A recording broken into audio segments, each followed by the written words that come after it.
What is up, family? We have another Patreon request. We got France. We got Bulgaria. We got 1993. And we got, is this football?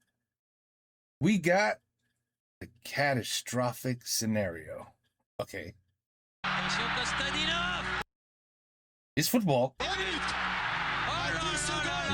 Le Bulgarie. C'est la mise à mort. 10 secondes, même pas en jouet. C'est un drame. C'est vrai, c'est terrible. C'est terrible. C'est inexplicable. C'est pas possible. Je crois que... Non, c'est inexplicable. Oh, I guess they lost. Honteux, catastrophique, inqualifiable. Après les multiples échecs d'une équipe de France orpheline de la génération Platini, celui d'un France-Bulgarie, un soir de novembre 93, sera la goutte d'eau qui fera déborder le vase. L'année 93 sera pourtant celle d'un sommet du football français, d'une image pas toujours saine, puis d'un désastre. Alors comment a-t-on pu en arriver là ? C'est Pourquoi lui. ce France-Bulgarie de 93 évoque encore aujourd'hui les heures les plus sombres du football français, à tel point que le nom du buteur bulgare, Emil Kostadinov, résonne encore. Are you guys getting upset already? You guys get mad already. Oh, I know when you go back to the old tapes and you watch your team getting beat, which should have never lost. You get mad, you get upset, believe me. Je sais. Comme un traumatisme. My worst one is the Philadelphia Eagles playing the New York Giants. Giants were going to move on if they win. They had about 30 seconds left, 40 seconds left. I don't even know. It was like under a minute. Coach Coughlin basically said, don't kick the ball to a certain player on the Eagles. And the guy kicked it off, and it landed right in his hands. And the guy ran it back all the way for the touchdown. Giants out, Eagles in. The worst thing I've ever seen. And I remember like it was yesterday, so I know what you're feeling if you're getting upset right now. Retour sur le contexte de cette rencontre qui marquera à tout jamais l'histoire des Bleus. Je sais.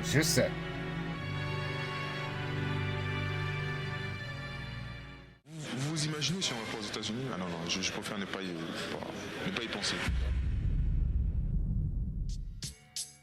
What does that mean? I don't know. Ne pas y penser. Yeah. 1986. L'équipe de France, alors dirigée par Henri Michel, atteint le dernier carré de la Coupe du Monde après un quart de finale d'anthologie face au Brésil. Michel. Une épopée sur laquelle nous sommes déjà revenus. La génération Platini fera vibrer la France entière à travers 3 parcours exceptionnels et ouvrira même le palmarès des Bleus en 84, pendant que l'équipe de France olympique décrochera une médaille d'or au JO de Los Angeles. Des trophées, enfin. Mais qu'en restera-t-il ? Les cadres des Bleus prennent leur retraite et l'héritage laissé semble solide. Mais la transition ne va pas prendre avec la nouvelle génération. Ces nouveaux Bleus ne semblent pas réussir à s'imprégner de la bonne dynamique, celle du succès des années 80. Si bien que les éliminatoires de l'Euro 88 se passent très mal. En 8 matchs, une seule petite victoire et seulement 4 buts inscrits, la France ne défendra pas son titre en 88 et manquera l'Euro. Le sélectionneur Henri Michel est donc remercié. Ce qui fera le bonheur du Marseillais Eric Cantona qui, en réponse à une... I like the way you guys say, a coach gets fired. Like, he's dismissed. Au revoir. Wait, how do you say it? est donc remercié. Il est remercié. Like, thank you very much. What a nice way of saying that. Ce qui fera le bonheur du Marseillais Eric Cantona qui, en réponse à une non-sélection, avait tout de même traité son sélectionneur de... Sac à merde. Oula. Sac à merde. Et les questions fusent suite à cet échec cuisant. Est-ce une rupture volontaire mais trop brutale avec la génération Platini ? Si tel est le cas, pour réhabiliter cette transition ratée, c'est donc Platoche lui-même qui reprendra les rênes de l'équipe de France pour redresser la baraque en vue du prochain objectif, la qualification pour le Mondial 90. Mais l'icône ne fera pas de miracle avec des résultats embarrassants. Défaite en Yougoslavie 3-2 et en Écosse 2-0. 2 victoires pour finir, mais c'est insuffisant pour aller en Italie. Malgré un réveil trop tardif, surtout initié par les jeunes, Didier Deschamps et Laurent Blanc, la France rate cette fois la qualification pour le Mondial 90. Les grandes compétitions se refusent de nouveau aux Bleus, les démons du passé sont de retour. Néanmoins, la fédération française notera le sursaut des Bleus lors des derniers matchs de qualification et Platini sera conservé en tant que sélectionneur. Une décision qui peut interroger au départ, Platini est-il intouchable de par son statut de joueur légendaire? Mais l'avenir leur donnera raison. Avec Papin et Cantona en attaque, Sauzet et Deschamps au milieu, et Basile Boli en défense, les Marseillais de Bernard Tapie sont en pleine forme et transforment le jeu de l'équipe de France. Et la sauce est en train de prendre. Les Bleus font le grand chelem, 8 matchs et 8 victoires. Ça y est, le déclic semble enfin trouvé et la France fait figure de favorite pour l'Euro 92 qui se déroulera en Suède. Mais contre toute attente, l'équipe de France va prendre une énorme clim. Aucune victoire en 3 matchs, la France est éliminée dès le premier tour et déçoit terriblement. Le boss des Bleus, Michel Platini, sort par la petite porte. Après ces échecs qui s'accumulent, la tension commence à faire son apparition côté bleu. 2 grandes compétitions manquées et un pétard mouillé en 92 malgré des éliminatoires parfaits, la tâche du nouveau Wow, you see that score? sélectionneur, Gérard Houllier, sera de casser ses mauvaises habitudes. Car il est question maintenant de rallier les États-Unis pour le Mondial 94, et cette fois, il ne faudra pas se louper. Tiré au sort dans un groupe de qualification qui verra les 2 premiers directement qualifiés pour la Coupe du Monde. Oh, now I know what that guy meant about the United States in the beginning. Donc sans barrage, Okay. les Bleus débutent par un revers en Bulgarie, 2-0. Début signés Stoïkov et Balakov, ça commence bien. Ok. Mais cette défaite fera finalement office de faux départ, puisque les hommes de Gérard Houllier enchaînent contre l'Autriche, la Suède, la Finlande et Israël, 5 victoires consécutives. Le duo d'attaquants Papin-Cantona brille et permet à l'équipe de France de faire la course en tête de son groupe. La mauvaise entame en Bulgarie est déjà oubliée, et ces Bleus abordent leur avenir sereinement. Cantona. Wow. Et but de Cantona. En une minute. Le football.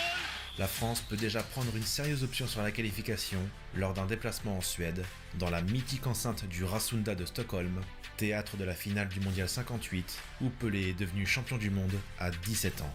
Oh, I heard about that guy named Pele. I think I've heard him before. I've heard about that name, Pele. Yeah. Face à des Scandinaves favoris pour décrocher l'une des 2 places qualificatives pour le mondial, les Français, en blanc, trouvent la faille grâce à Franck Sauzet à la 77e minute. Les hommes de Gérard Houllier sont tout proches de réaliser une excellente opération, mais à la 89e, Oh, Daline. Et but. Daline. Lancé en profondeur au milieu de la défense française. un partout, score final. Heureusement, les Bleus se rattrapent en allant décrocher par la suite la victoire en Finlande, 2-0. Les Français sont donc en tête Oh, de they're in leur good groupe de shape. qualification avec Oh my God, what happened? They're in good shape. 13 points et un pied aux États-Unis. La situation est donc optimale puisque les Français n'ont plus que 2 matchs à jouer et en plus 2 matchs à domicile. Ce sera contre Israël And they're gonna lose both. et la Bulgarie. L'enjeu est simple, si la France gagne l'un de ces 2 matchs, elle sera qualifiée. Wow. Un seul point pourrait suffire, mais il ne faut pas que les Bulgares marquent avec un écart assez conséquent, sinon ils passeraient devant les Bleus à la différence de but. Donc pour être sûr, il So Israel was basically the worst, and you guys lost to him. faut tout simplement battre Israël, et l'affaire serait dans le sac. Oh my goodness. Et avant ces 2 derniers matchs, Hey, I've seen it happen. Crazy underdogs beating teams they should never beat. And you're like, what? l'ambiance au sein du groupe semble joviale, décontractée, mais peut-être un peu trop. Boy, a little too Pour vous relaxed. dire, une discothèque a même été réservée pour célébrer l'éventuelle qualification des Bleus, mais en coulisses, on n'a pas Ah. beaucoup de doutes, on en est sûr, la France va se qualifier. Surtout contre cette modeste équipe d'Israël, un adversaire que les Bleus avaient terrassé au match aller sur le score de 4-0, et avant ce match, on apprend une anecdote totalement surréaliste. Je ne le savais même pas, je l'ai appris en faisant cette vidéo. Préparez-vous au choc. Voici ce qu'a déclaré Gérard Houllier. Il est allé superviser à ma demande l'équipe d'Israël à Bucarest où elle affrontait la Roumanie. Il ne jugea pas utile de rendre un rapport écrit, comme c'est l'habitude pour tout superviseur, et il m'affirma un truc du genre « Si vous ne gagnez pas, vous êtes des chèvres ». J'étais bien avancé. Ouh là là, mais qui est donc ce fameux « il » ? Qui est cette personne que Gérard Houllier a envoyé superviser Israël ? Qui est ce génie d'arrogance, rempli de la fibre ultime du respect de l'adversaire ? Wow. Vous n'allez pas me croire, je vous jure que c'est pas une blague. Musique.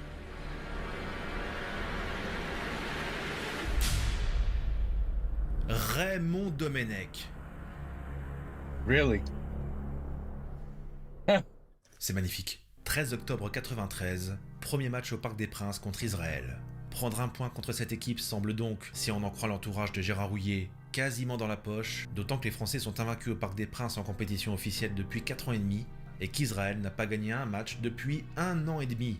Et pour couronner le tout, Wow. le programme officiel du match s'intitule sobrement « Que la fête commence » et la sono du Parc des Princes That's croit bad. déjà au rêve américain en That's diffusant bad. le tube de Joe Dassin, l'Amérique. Oh boy. Un son qui a bien inspiré notre sélectionneur. Dès que nous serons qualifiés, il faudra construire l'Amérique à chaque match, et nous le ferons.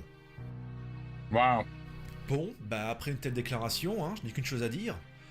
Pourvu qu'il le fasse. Coup d'envoi du match contre Israël. 0-0, tout va bien. Oh. Ah là là.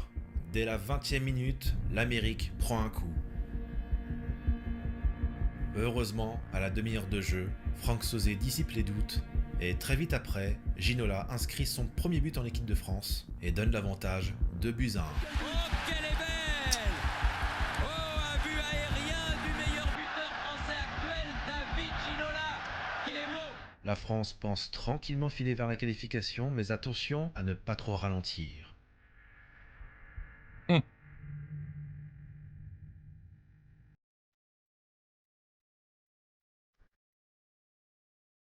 Nice save. La seconde période est laborieuse, les Bleus se montrent brouillons, il ne reste que 10 minutes et l'Amérique leur tend les bras. Mais les joueurs ne semblent penser qu'à cela et perdent leur concentration. Pourquoi il dit Amérique? Je croyais que c'était Israel. Oh, going to the United States for the World Cup. Okay, that's in their grasp. Elle est passée. Oh, il fallait la sortir. Oh, penalty. Oui, mais elle est entrée. But 2-2. Ce n'est pas terminé, Thierry. C'est pas tout à fait terminé, car Berkovic vient d'égaliser. 83e minute, prudence car les Israéliens sentent le vent tourner. Mais à la 90e, Pas ça. Oh, que je n'aime pas ça. Oh, Rosenthal. Oh, Centre que en je n'aime pas retrait. ça. Oh, que je n'aime pas ça. Oh shit. Oh, que Et je n'aime but pas de ça. Attard. Oh, que je n'aime pas ça. On jouait les arrêts de jeu depuis Oh, que j'aime pas ça. 2 minutes et 40 secondes. Et toi et tout le pays. coup de tonnerre. Israël, qui rappelons-le n'avait plus gagné un match depuis 1 an et demi, refroidit le Parc des Princes et s'impose 3-2. Le champagne reste au frigo. Wow. Mais heureusement, il reste encore un match contre la Bulgarie un mois plus tard. Et cette fois, ce serait bien d'éviter de trébucher contre ces Bulgares qui les avaient déjà battus à Sofia, un avant-match qui sera quelque peu perturbé par les déclarations de David Ginola à l'encontre de ses coéquipiers marseillais, constamment sifflés par le Parc des Princes. Oh really? Des mots qui décrivent une ambiance, comme toujours, joviale et décontractée dans le vestiaire entre joueurs parisiens et marseillais ou ex-marseillais, à une époque où le classique était très chaud sur le terrain. Bon, le groupe vit bien. 17 novembre 1993, Parc des Princes. Après la qualification de la Suède, cet ultime match entre la France et la Bulgarie délivrera le dernier billet disponible dans ce groupe pour le mondial aux États-Unis. La France n'a besoin que d'un nul pour se qualifier, tandis que les Bulgares doivent impérativement s'imposer dans l'enceinte parisienne. Il fait froid, hein? I see the condensation coming out of their mouth. I see their breath. Et les Bleus débutent très bien, avec du jeu et de la vitesse face à des Bulgares très peu dangereux. Et à la demi-heure de jeu, Cantona ouvre logiquement la marque.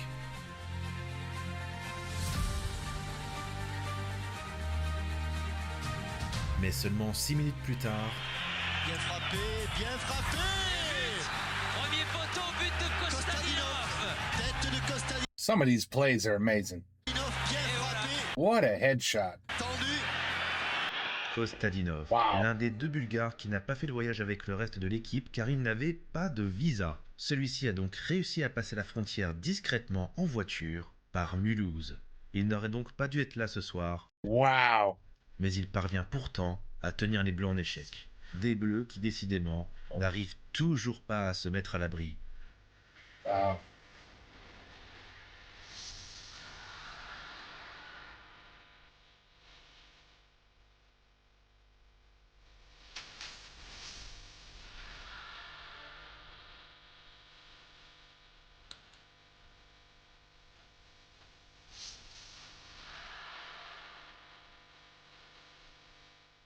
Tout au long de cette seconde période, la France pousse mais ne parvient toujours pas à passer devant.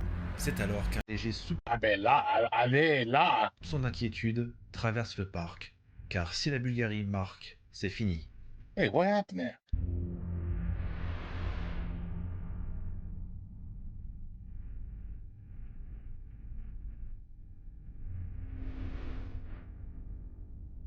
Wasn't a foul?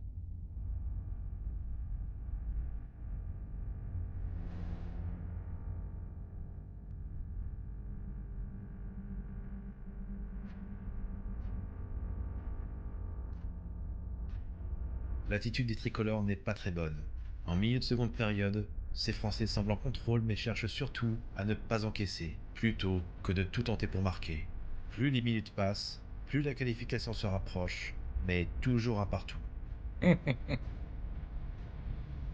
This has disaster written all over it. Here we.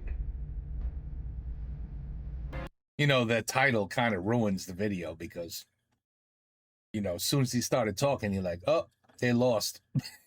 You just got to look at the title. So it's not really going to be a huge surprise here, you know? For me, I was like, I'm just waiting for them to lose, you know?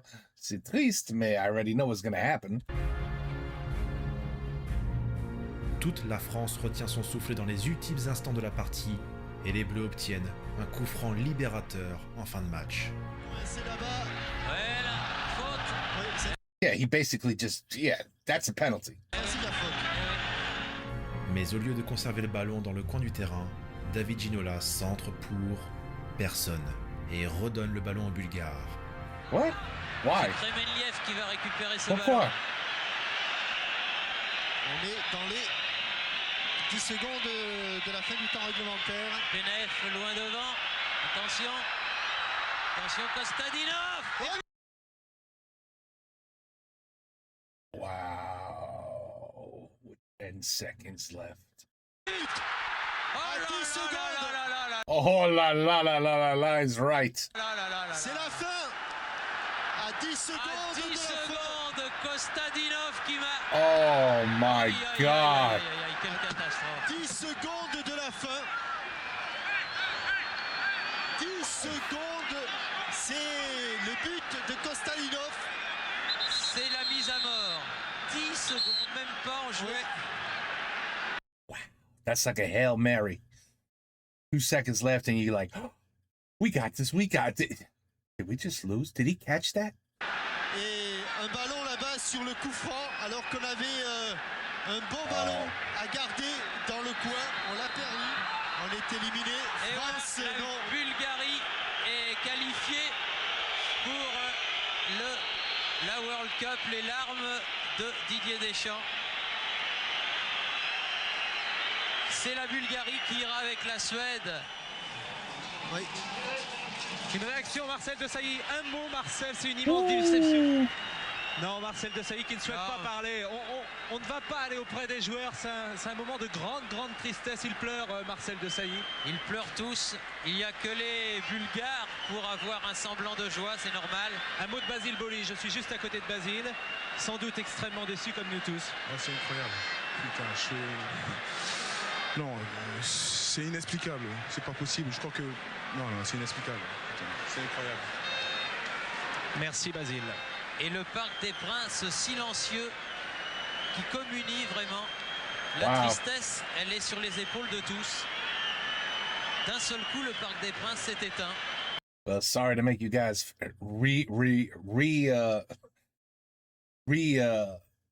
what's the word? Restart this memory in your head. Because right now you're probably pissed off. Right now you guys are like, you know what? I was having a really good morning. Everything was just fine. And I had to watch this shit. On allait fêter la victoire, on allait fêter la qualification. Hey, the good news is it's in the past, and you guys have an amazing team right now. PSG. Et puis, il restait PSG. 10 secondes à jouer au chrono qui défilait. Et Kostadinov a crucifié l'équipe de France. Que dire? I know the feeling. Trust me, I know the feeling. When you lose to a team you're not supposed to lose to. À partir du moment où vous êtes qualifié, je crois que c'est dans votre intérêt de gagner un peu de temps. Donc c'est ce que j'ai essayé de faire justement en le jouant à deux. Et bon, je pensais peut-être pas que David allait essayer de centrer de suite. Au départ, le soir de la défaite, Gérard Houllier tient à défendre Ginola. Entendu que l'auteur de l'Exo 7 n'est pas plus fautif que ne le sont les autres joueurs dans l'action, où là ils ont eu, eux, les Bulgares, un maximum de réussite. Et puis le lendemain, ce serait la cohésion de l'équipe que Ginola aurait bafouée suite à ses propos sur les joueurs marseillais. Le fait qu'un joueur ait craqué, à mon avis, a constitué sûrement une goutte d'acide importante, parce que là, David Ginola a commis un crime contre l'équipe. Je répète, un crime contre l'équipe. Wow. Un crime. Le mot est sûrement parti trop vite de la bouche du sélectionneur. Trop tard, le mal est fait. Non, j'ai pas dit ça.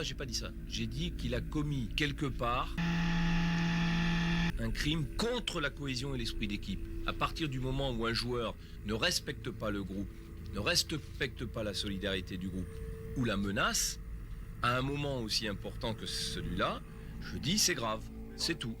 Nous avons notre Chinois avec Gérard Houllier. That's not what I heard him say.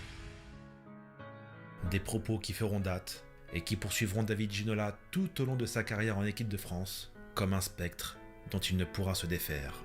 Faire porter le chapeau à un seul joueur, alors que tous, joueurs, membres du staff, dirigeants, sont responsables de ce fiasco, tout simplement honteux, et j'ai même envie de dire, bien fait. Parce que cet échec était largement évitable, et là c'est vraiment le fiasco de trop. Dans un peu plus de 4 ans, la France accueillera la Coupe du Monde et préparera cette mission de la pire des manières. Et la fédération française, qui bénéficiait de places accréditées au Mondial 94, a donc dû les revendre. Et pour l'anecdote, un membre de la fédération s'est même fait prendre en flagrant délit de vente à la sauvette. Devinez qui c'était? No. Ce Really? France-Bulgarie de 93 restera aujourd'hui comme un traumatisme, une des pages les plus sombres de l'histoire du football français. Le nom d'Emile Kostadinov, le double buteur bulgare, est connu de chacun des amateurs de football de l'époque. Au revoir Gérard Houllier. Son adjoint Aimé Jacquet va reprendre les rênes d'un groupe totalement divisé et abattu, et la défiance des médias et du public français envers les Bleus ne fera qu'augmenter à l'approche de France 98. Les travaux sont énormes. Bon courage, Aimé. Wow. I feel for you guys. Huh.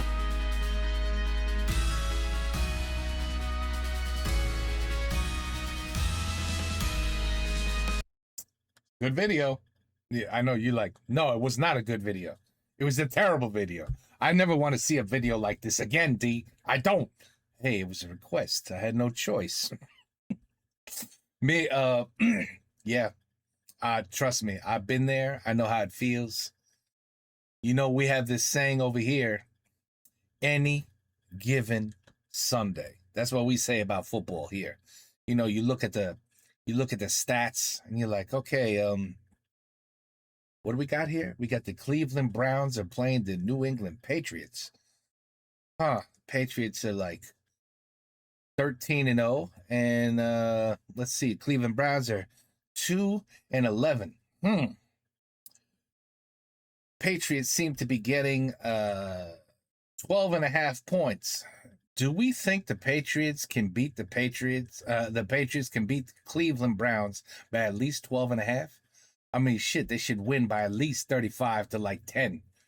It should be a blowout. I mean, it's the best team versus the worst team. I'm going to bet on the Patriots. What happens? Either the Cleveland Browns win by like 1 point or Patriots win by like 3 points. And you lose. And you're like, how did that just happen? It's impossible. How can that happen? It's got to be rigged. This is all rigged. And then it's just, we have a saying, any given Sunday. You don't know. It just, all you have to have is one bad day and the worst team can beat you. And us, the fans, we never know when that day is coming. And for you, unfortunately, losing to Israel, that should have lit a fire under your asses right there. I don't know what the coach said or did, but somebody should have lit a fire under all their asses for the Bulgarian game. Should be like, listen, we lost to Israel. That was some bullshit. you need to up your game by 100 because you cannot lose to this next team. You have to play this game like it's the last game in your damn career. Like, you got to give them that pep speech to, like I said, light a fire under their ass. But apparently that did not happen or did not work because that's bad. That's sad. But hey, you know what? Look at your team today. You guys got everything to be proud about today. In the last 5 years, you guys have an amazing football team. You do. So better than our team, that's for damn sure. So listen, you're gonna be just fine. Just try to, get this out of your head and move on to something else. That's all. Okay, anyway. It's a good video. Not the best quality, but what do you want? It's in the late 80s, early 90s. They didn't have 4K, Anyway. Sad, but hey, that's the way it goes. Take care. Peace out. A la prochaine.